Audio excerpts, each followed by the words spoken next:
do enjoy this. Dr. Gupta is a tremendous man and with some fantastic and very, very, very interesting insights.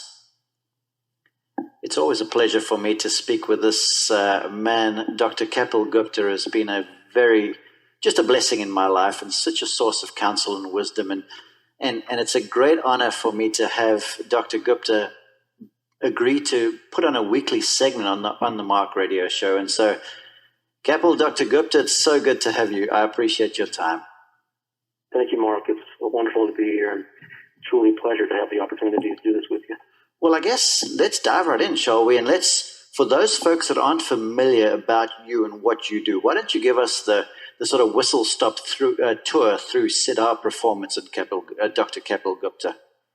With Siddha Performance, the main tenets that I espouse and am devoted to are sincerity and freedom.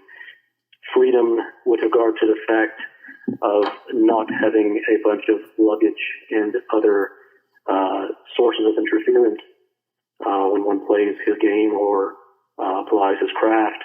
And sincerity meaning being truly sincere to the nature of one's search without the burden of following prescriptions. Tremendous. I mean, the first time I got to speak with you, it was such an enriching sort of a process to me. And it was sheer happenstance. And I almost want to say that it appeared that, the cosmic forces and the planets and everything aligned, that I was fortunate enough to get to speak with you. And so I read up more and I became more and more sort of au fait and interested in what you did. And it became apparent to me that you work with anyone who's interested in the search to more freedom and more clarity. And then I did find, though, that you got involved with helping folks largely with the short game, naturally, too. And then obviously about the mind coaching, too. Why don't you share a little bit about that work that you do with clients? Absolutely.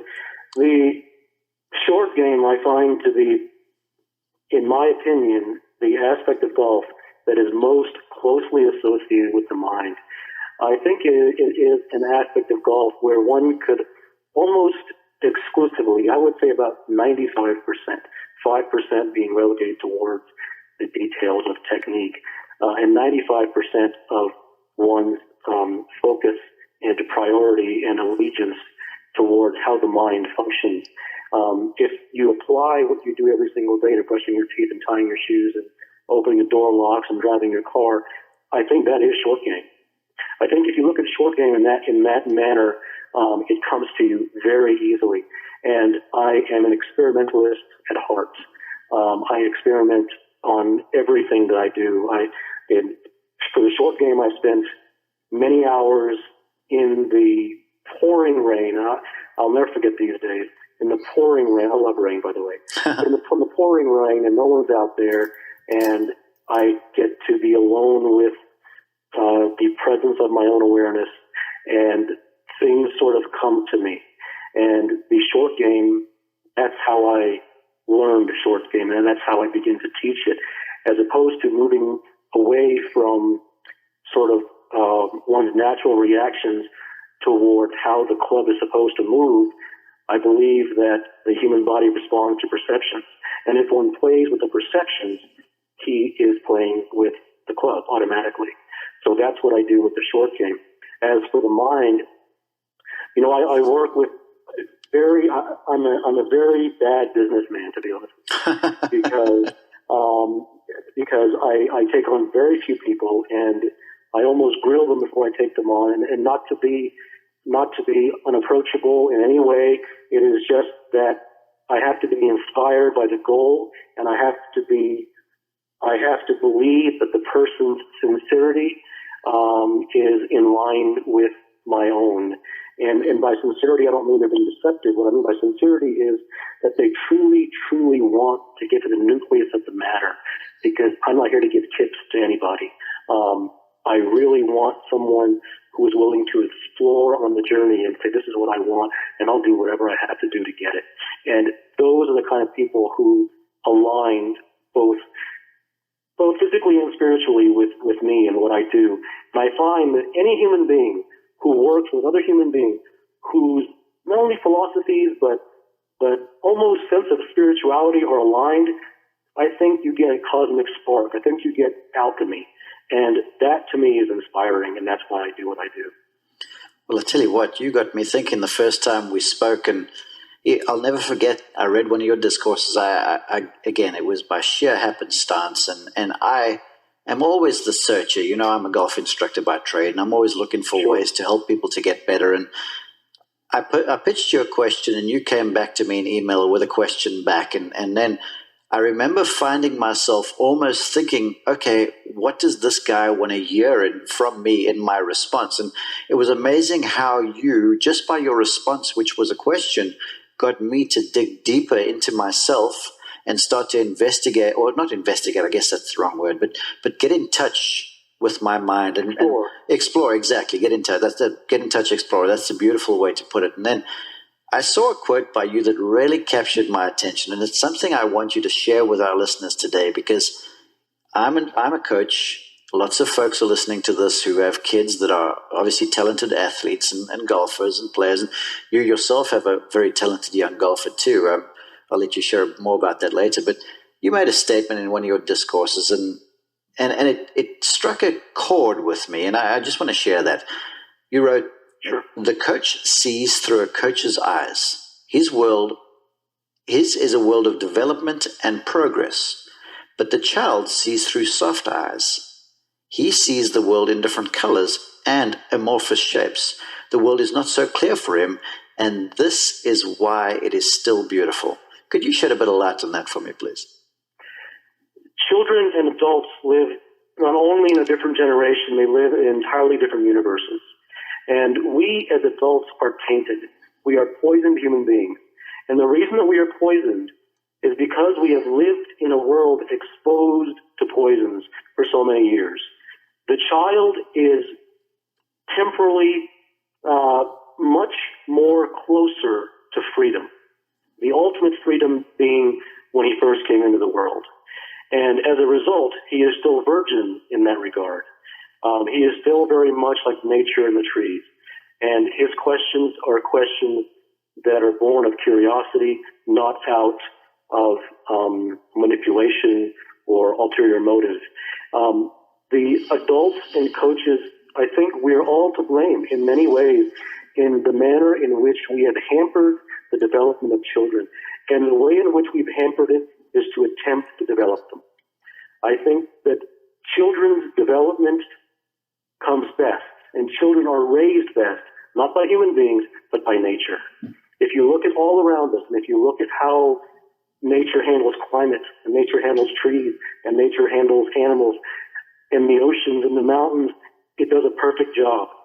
But it seems that no matter how pure our hand seems to be, it's always a meddling affair. And I am just as guilty as anybody else, so I'm not here to point fingers at anybody. I am completely groping through my life. My children are both heavily involved in tournament golf, and I will state before you today that each tournament that I go to, I attempt to learn the manner by which to divorce myself from myself, to divorce myself from sort of the poisons that I've picked up along the way. So I think that children are best developed when they are really left alone.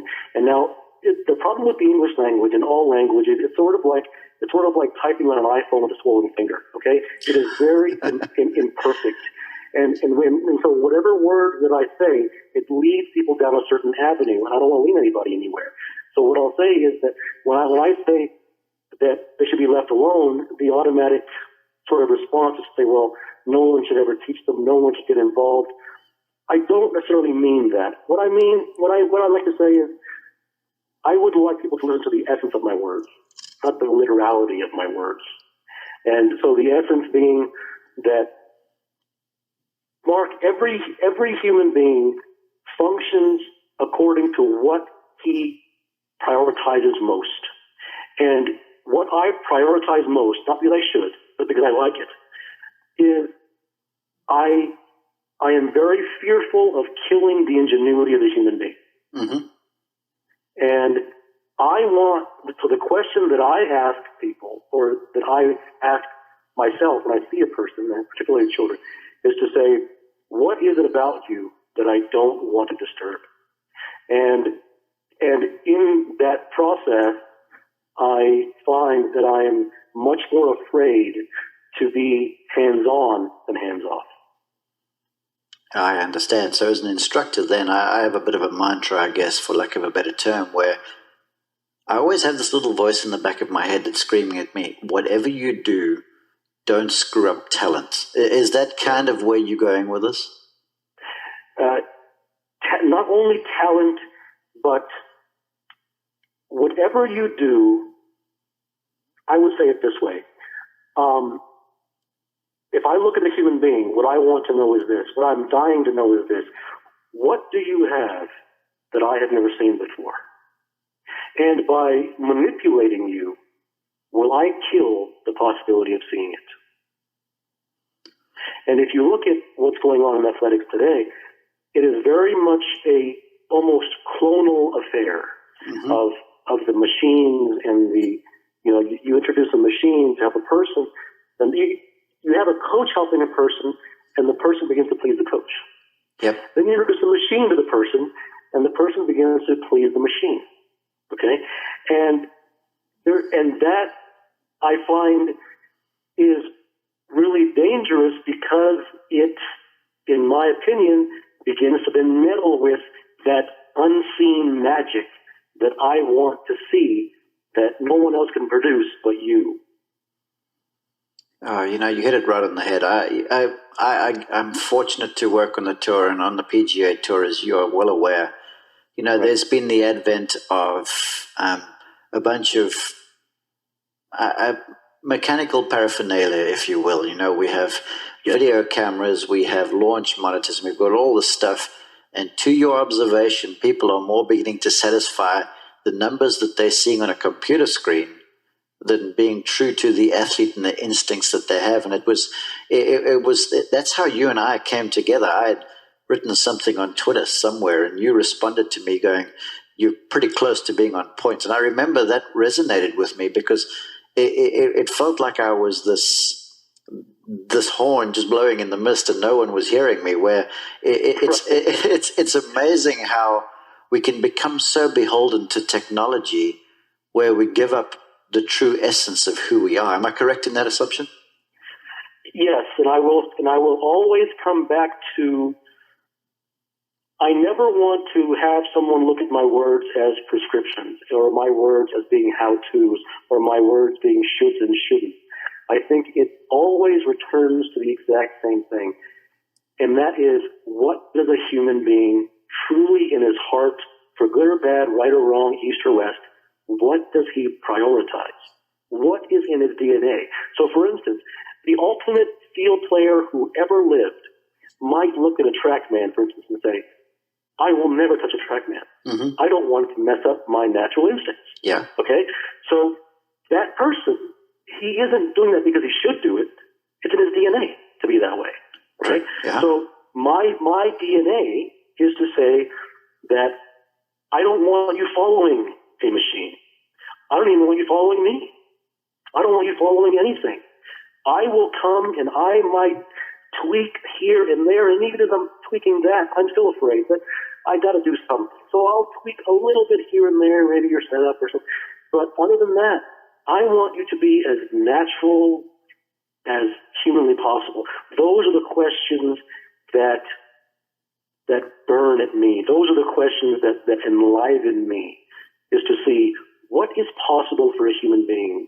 And there's the amount that I don't know far, far outweighs what I do know. I know tiny nuggets compared to the oceans that I don't know. But the one tiny nugget that I do know is the constant manipulation and the intentional, quote, development and the interference and the how-tos. I know in my own heart that kills ingenuity. Therefore, I'm not going there. Even still, you get me thinking, Dr. Gupta, and I'm thankful to you for that. Now, we're running low on time, but I just want to reach out to you and say, I appreciate your counsel. I'm sure everyone listening appreciates the counsel, But that all being said, should they want to reach out to you, should they like to read more, where can the listeners get to Dr. Kapil Gupta? www.siddhaperformance.com, and Siddha is spelled S like Steve, I like India, D like doll, D like doll, H like Harry, and A like apple, and then performance.com. And my email address is there, which is drgupta@siddhaperformance.com. And even my phone number is there, to be available to individuals who are so inclined. Well, I'm so thankful for your time. I look forward to this. I look forward to our conversations. I've been counting down the days since you and I last spoke, and I'm keen to venture forward with you and come to more enlightenment and certainly come to more freedom. Dr. Gupta, thank you. Thank you very much. It's